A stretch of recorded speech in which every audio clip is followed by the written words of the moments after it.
Hello, everyone, and welcome to the February Speaker Series brought to you by Springford School District and Body Metrics Health and Wellness Services. Today, we're going to be talking about promoting a positive body image, challenging our thoughts, and reframing how we view ourselves. My name is Adrienne Delgado. I am a registered dietitian, and I'm here tonight with my colleague, Stacy Jones, also a dietitian at Body Metrics. Tonight, we are excited to talk to you about this really important message. But first, I just want to let you know a little bit about the people that you are listening to. Like I said, we both work at Body Metrics Health and Wellness Services. We are currently in your community. We have 2 locations, one right next to the Limerick Diner and one just a few houses down from the high school. Stacy Jones is our eating disorder specialist. And so I thought it'd be really important to bring her into the conversation today because the topic is so closely related to eating disorders and disordered eating behaviors. If you would like more information on how to work with us, you can go to bodymetricshealth.com. That is our website. And we see people of all ages. Like I said, we have 2 locations. We're open evenings as well as every other weekend. And the best part about our services is most people use our services under their health insurance plan. So some people don't have any out-of-pocket cost to see us. Others may have a small fee, but we are here to help. We are here in the community to support whatever you're going through. And so in addition to eating disorders, we also help clients with medical nutrition therapy, sports nutrition, and weight management. All right, Stacy, I think we're ready to start. All right. So first I want you to think about, what do you hear when the words positive body image are mentioned? Maybe the first things that come to mind are things like happy or satisfied with how you look or content. Maybe you think it just feels impossible to ever have a positive body image or not attainable.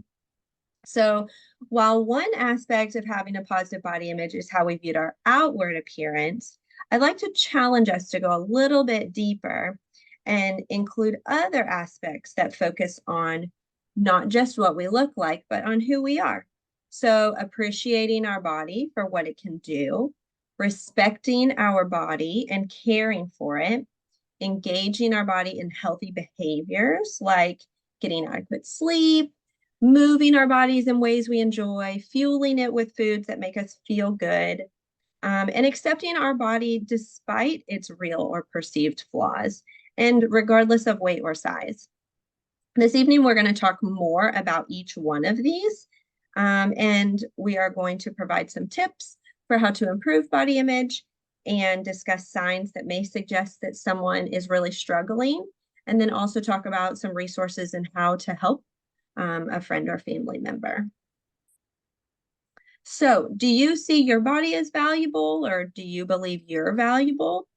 Often, when we value something, we take better care of it. And the same is true for our bodies. So, I want you to think about something that you own that's valuable to you. Maybe it's an electronic like your laptop or your cell phone or your smartwatch. Or maybe it's some sports equipment because you're really into sports and that baseball mitt is really important to you, or that volleyball, or maybe it's your favorite piece of jewelry.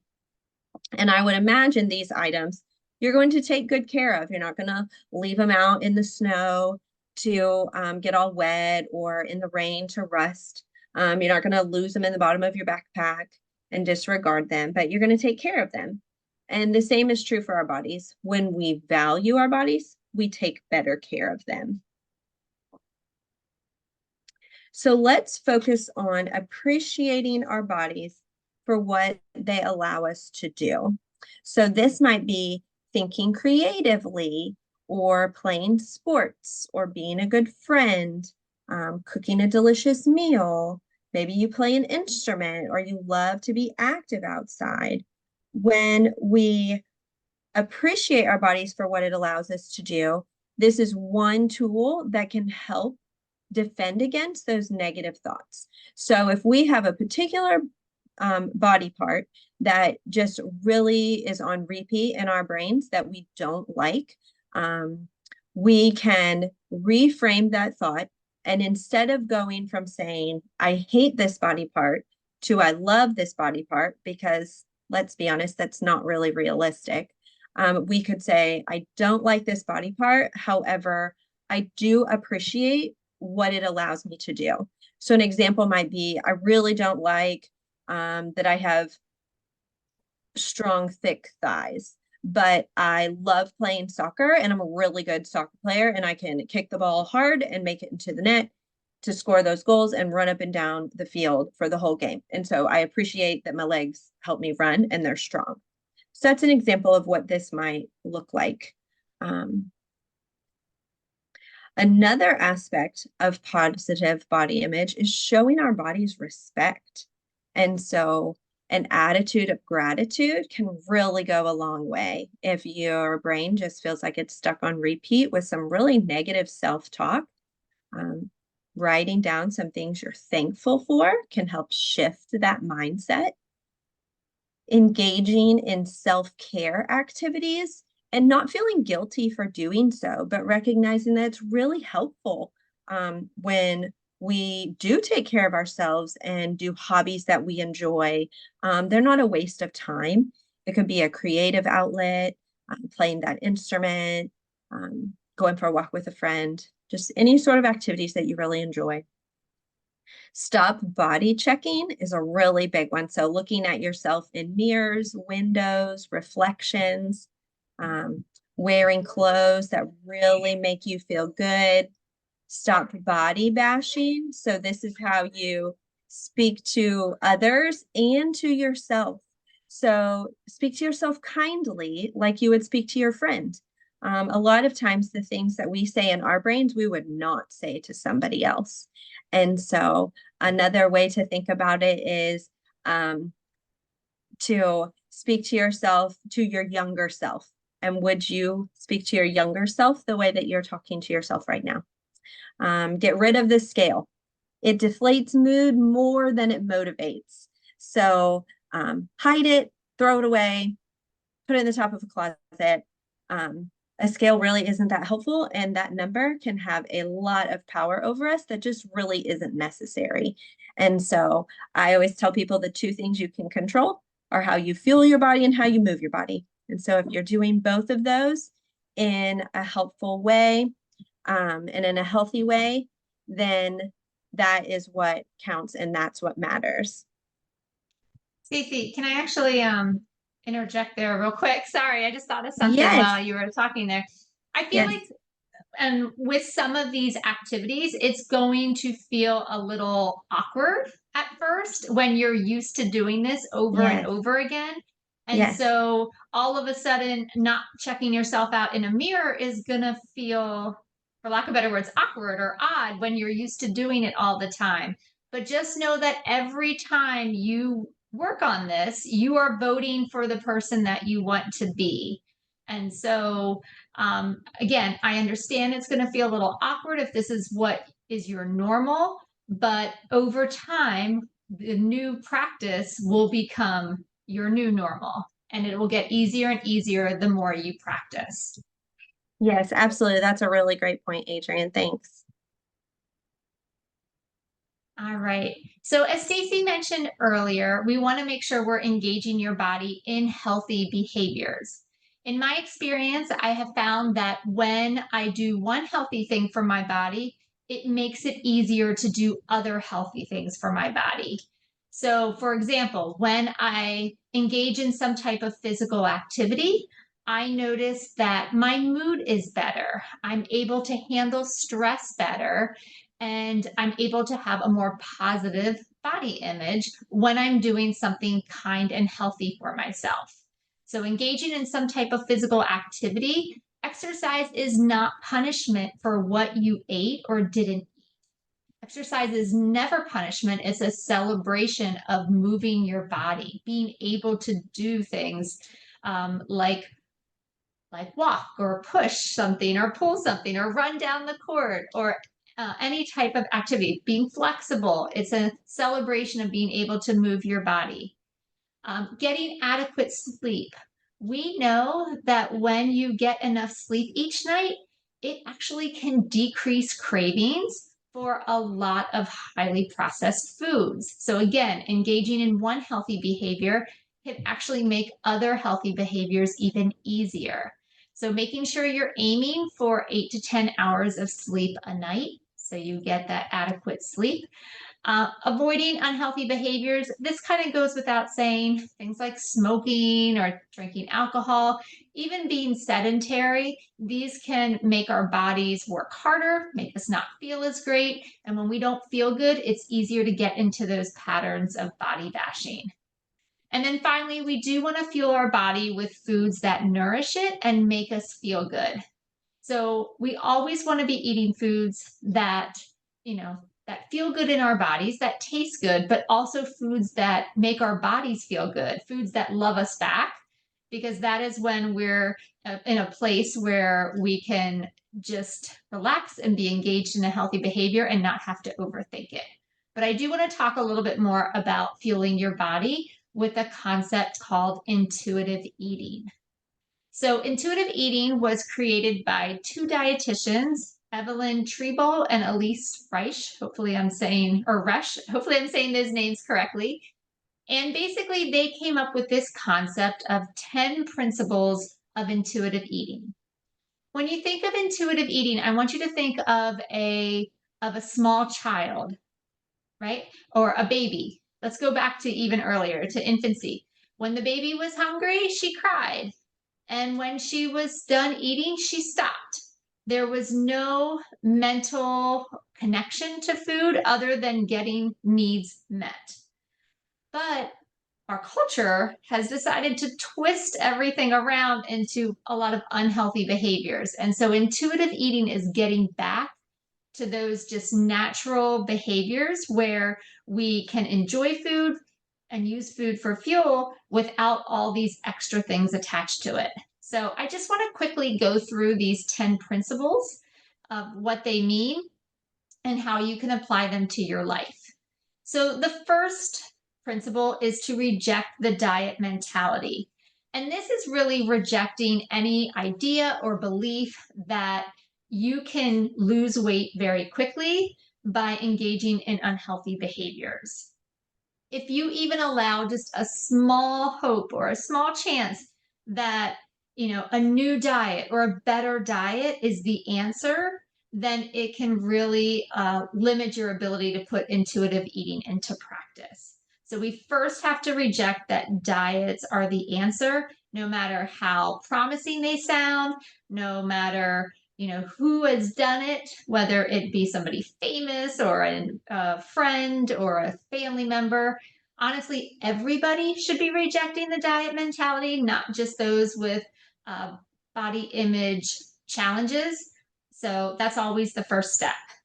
The second step is to honor your hunger. You have a right to keep your body fed and feeling well, which means you need to eat calories and you need to eat carbohydrates. When you refrain from eating, when you restrict your food, and for long periods of time, it's really difficult for us to hone in to eating appropriate portions. So, not letting yourself get overly hungry allows for you to be more in touch with your body's signals. Making peace with food, all right?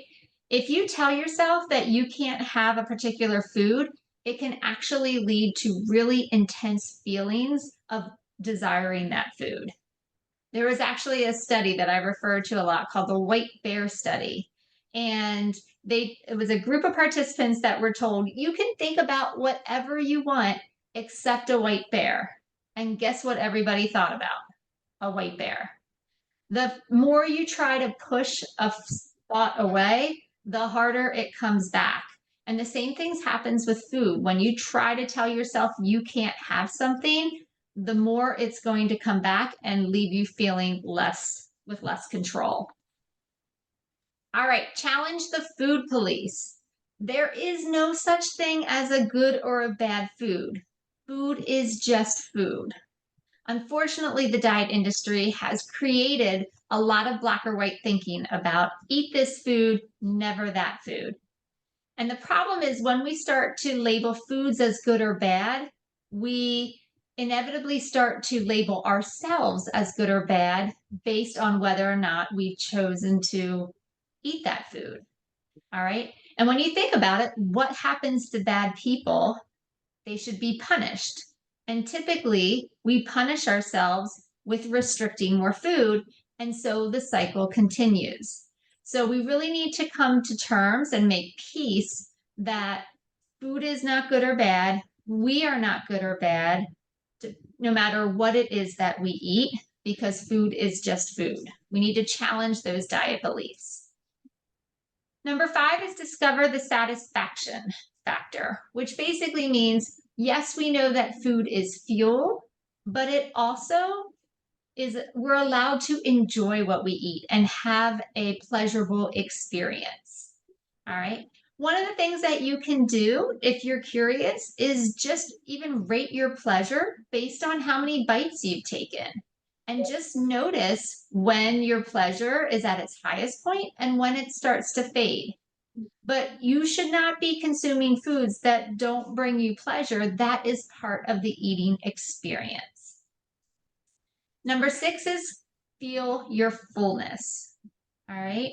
Actually, let me back up. Cope with emotions without using food.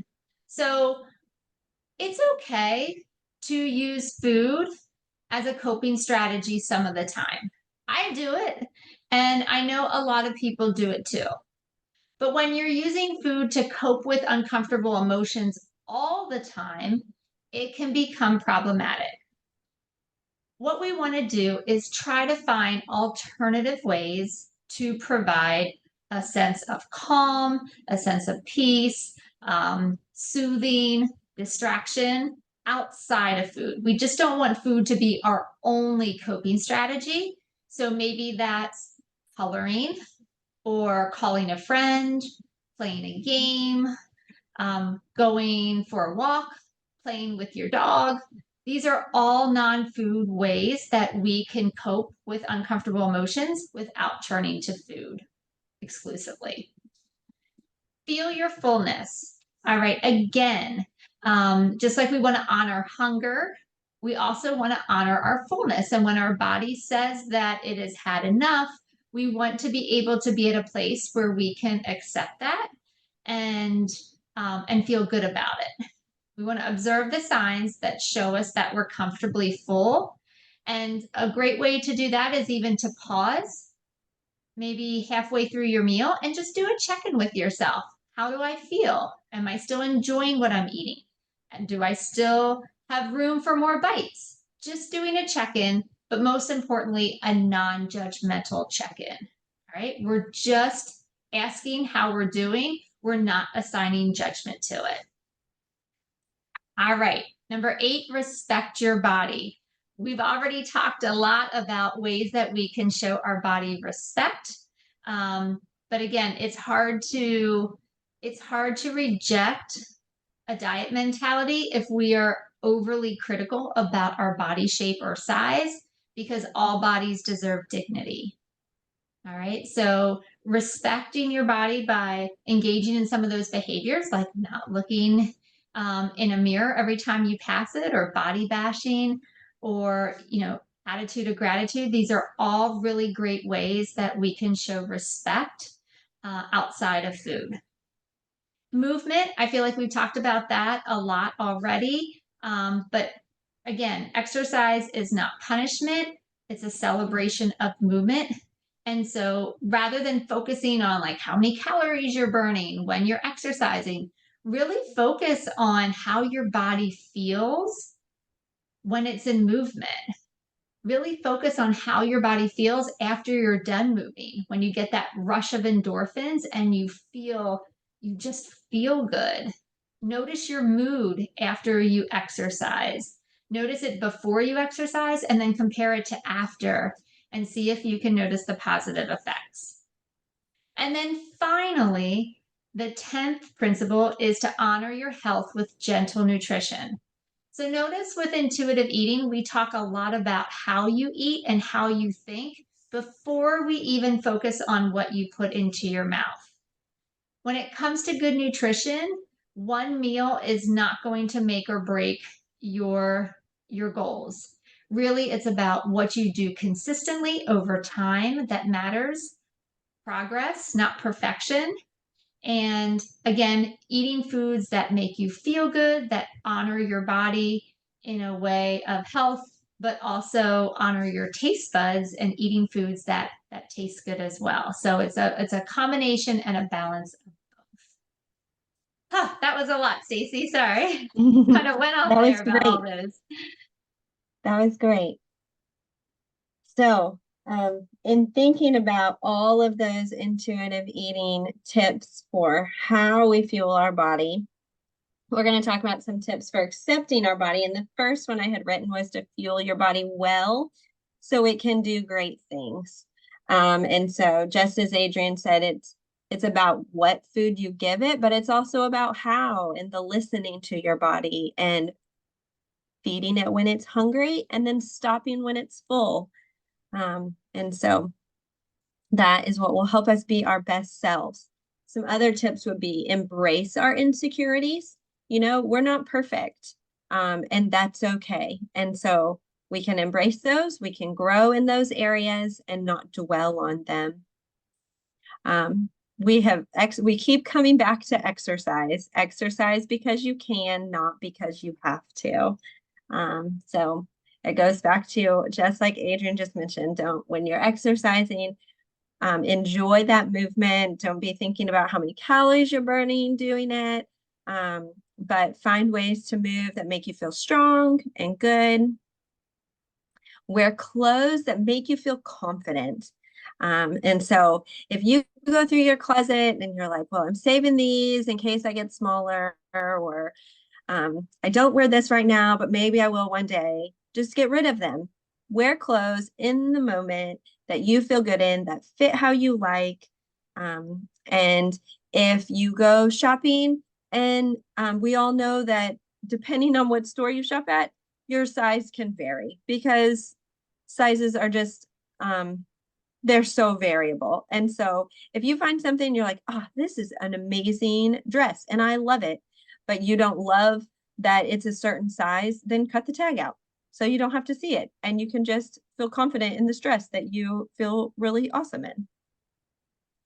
Don't compare yourself with others.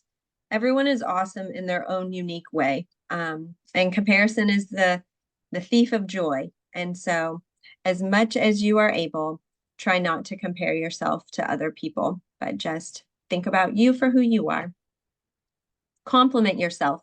This is one of those that is going to feel a little awkward, because we don't often compliment ourselves, but we're going to do an activity in just a little bit, introduce one to you that will go right along with this, so that way we can practice.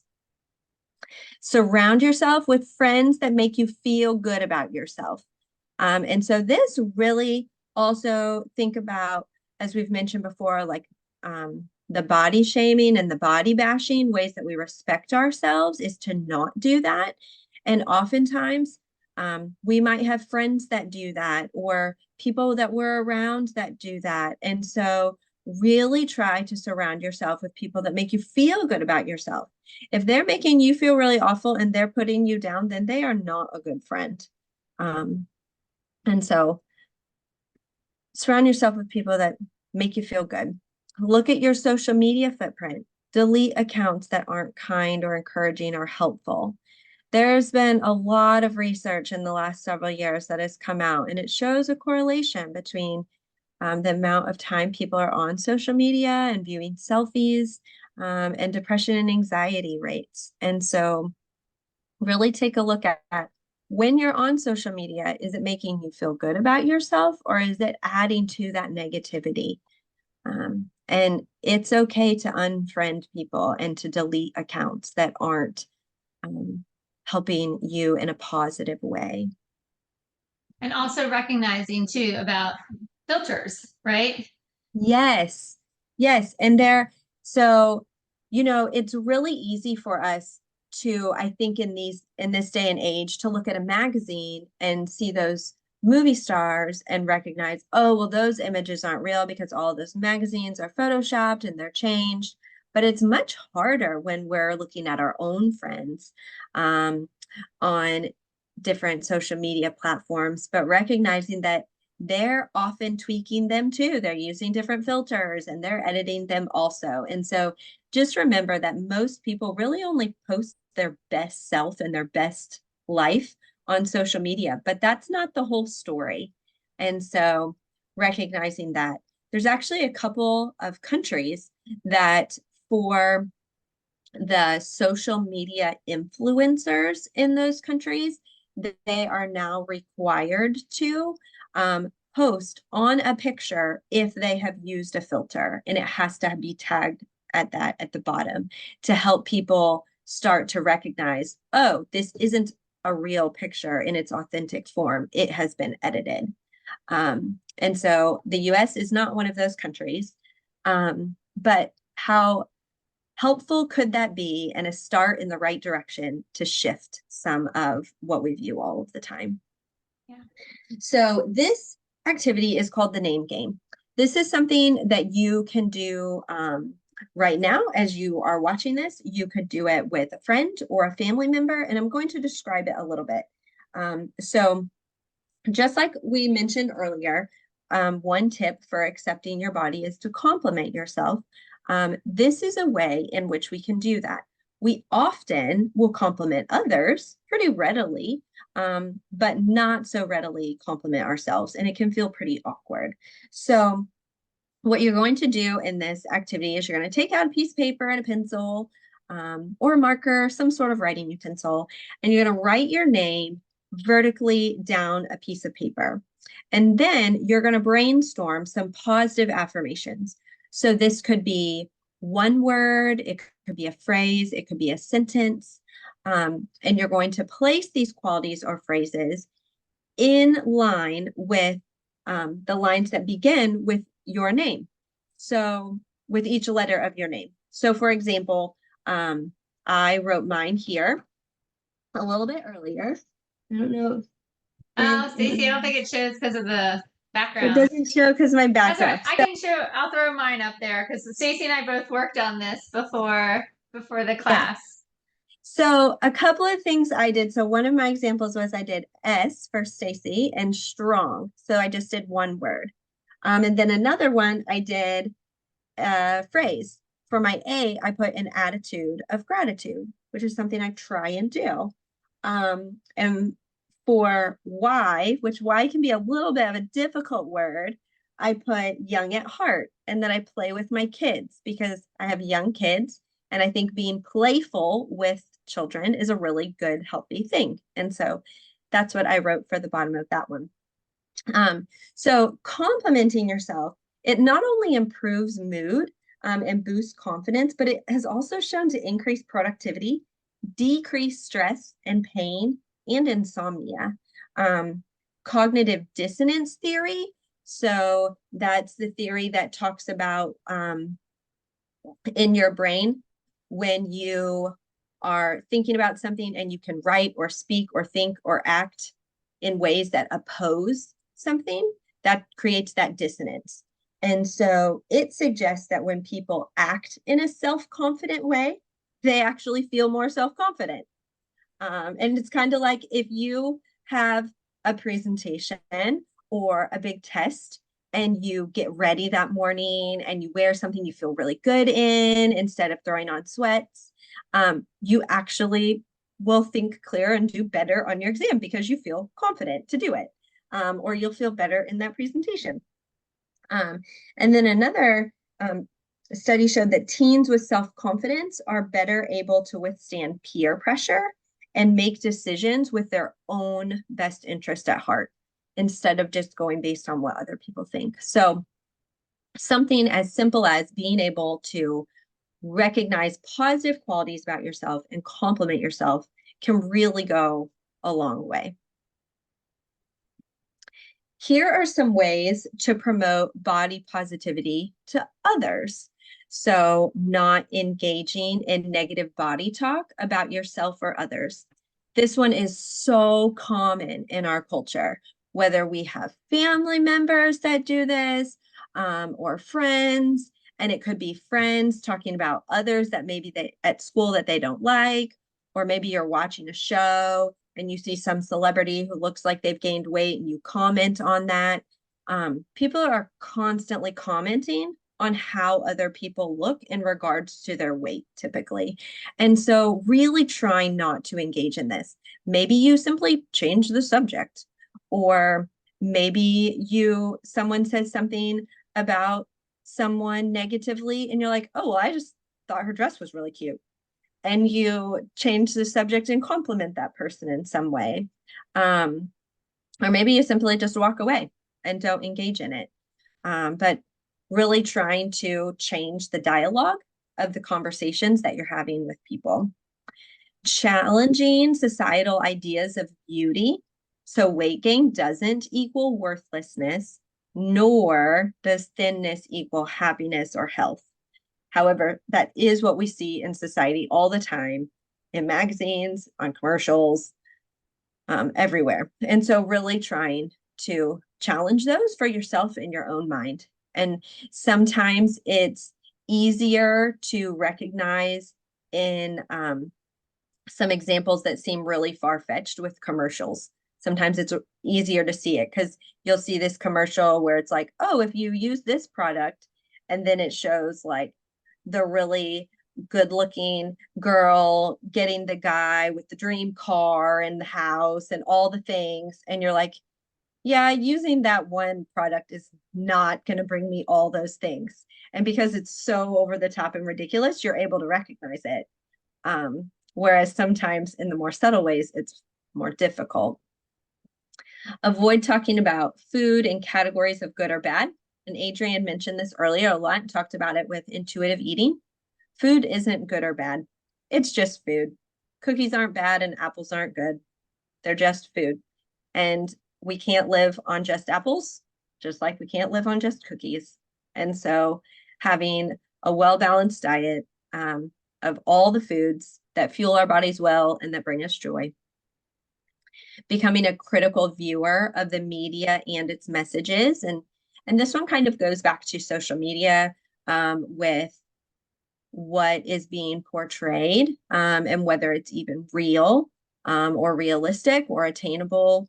And another thing to think about here is when you're a critical viewer, what's their motivation behind these messages and who's benefiting from them? Oftentimes it's the companies because they're the ones selling the product that just want to make money. But no one else is benefiting off what they're trying to sell because they're really not helpful in any way. And so the companies are just looking out for their bottom dollar and their pocketbooks. And sometimes when we recognize that, it can help us be a more critical viewer.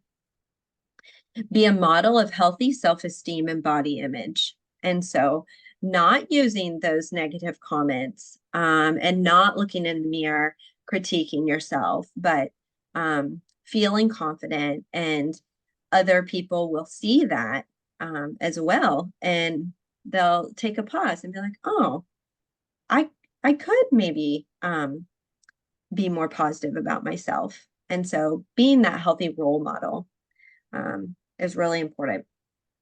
A couple ways that I've seen this sort of play out is when I worked at the university. We would have a week of for National Eating Disorder Awareness Week, but also improving body image awareness week. And we would partner with the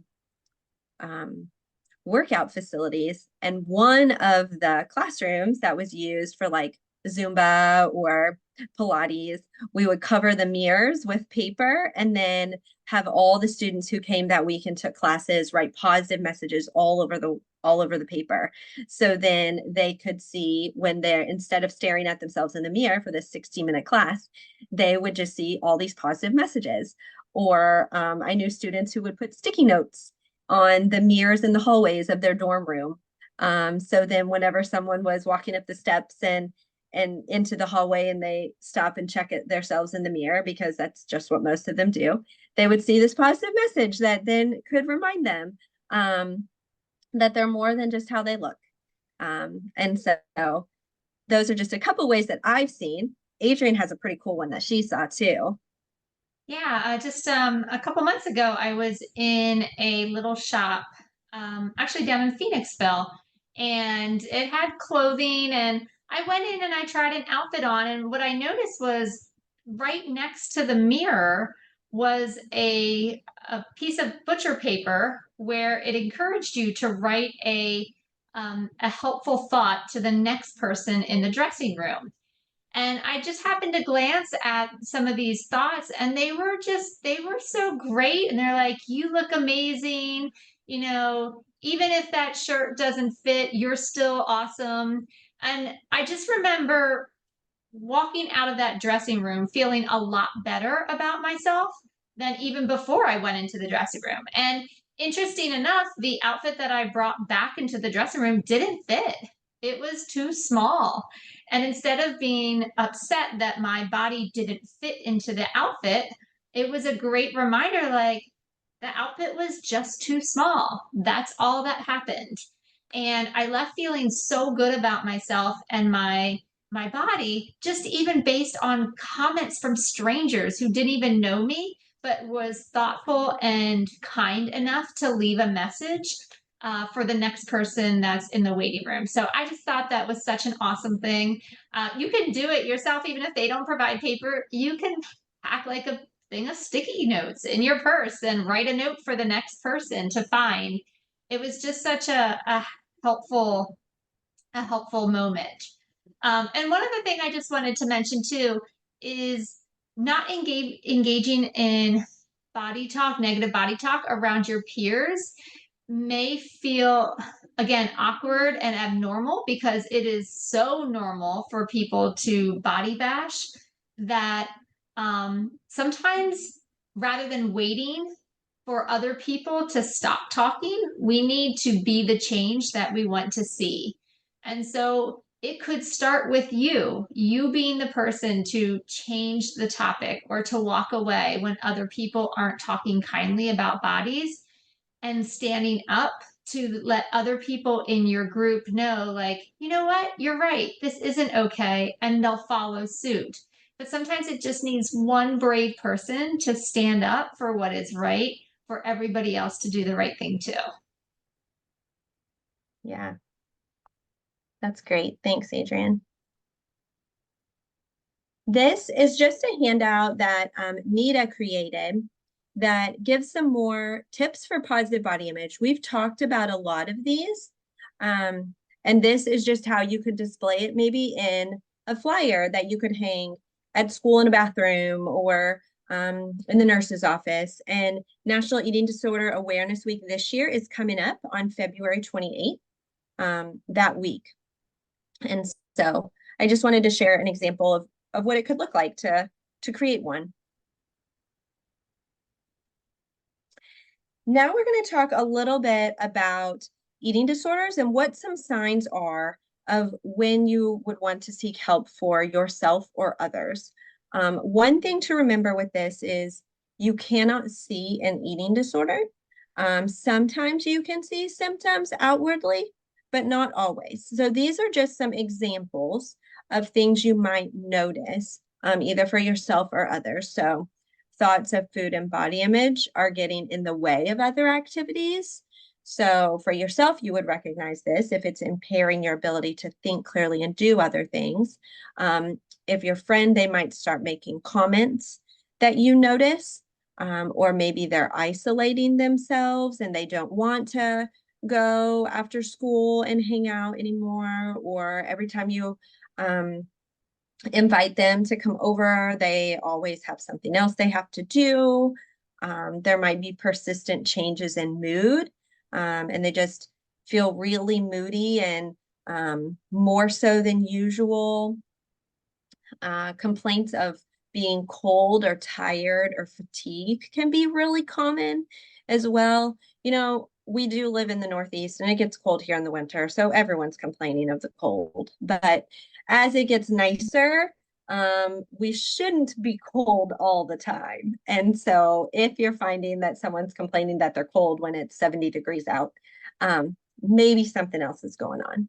Potential weight changes, this could be up or down.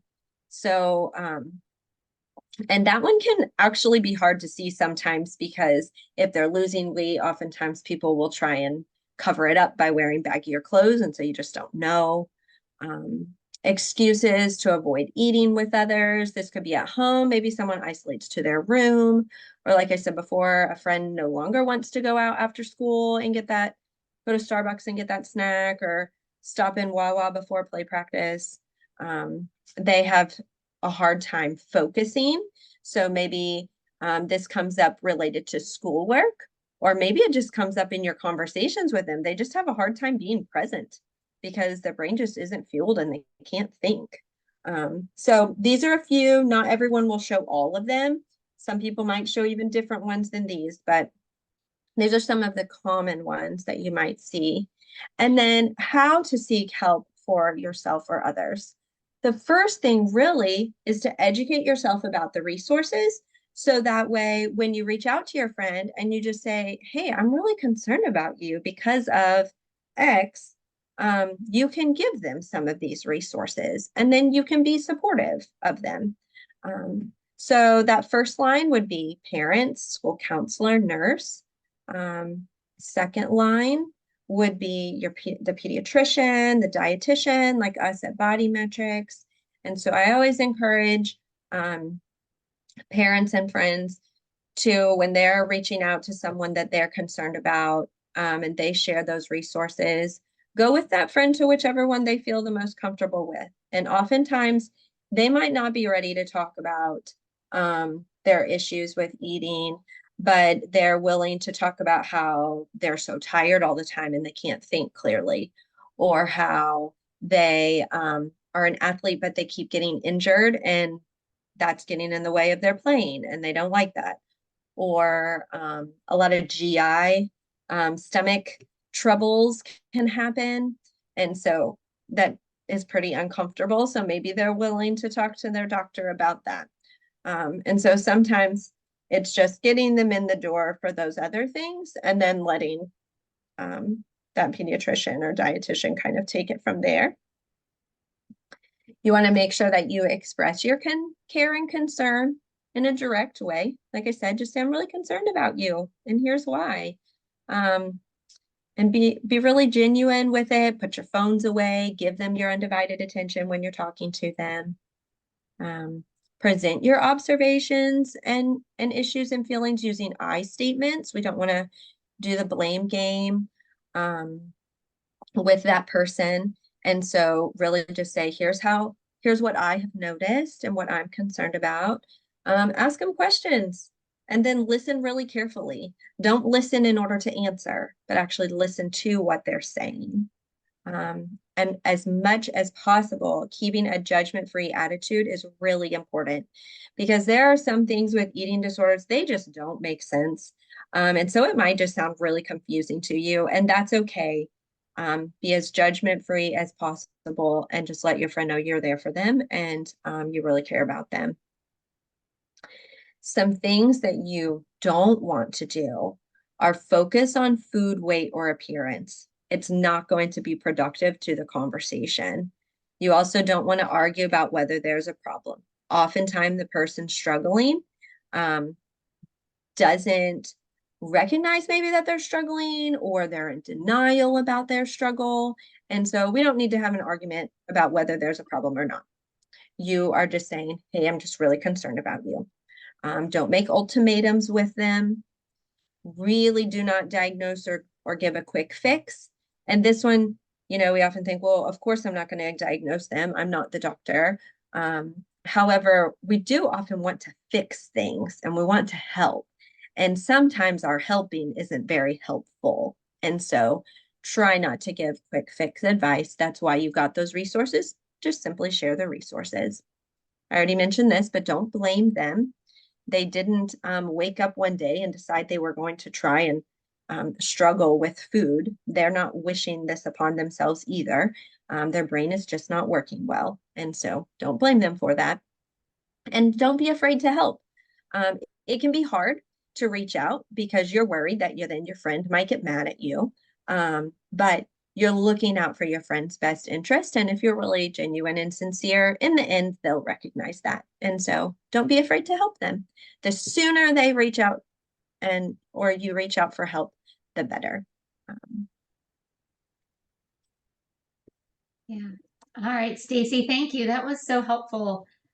So I know that this event was going to be live and both live and virtually live. But since this is pre-recorded, we just wanted to give you some resources, additional resources about how you can get in touch with us.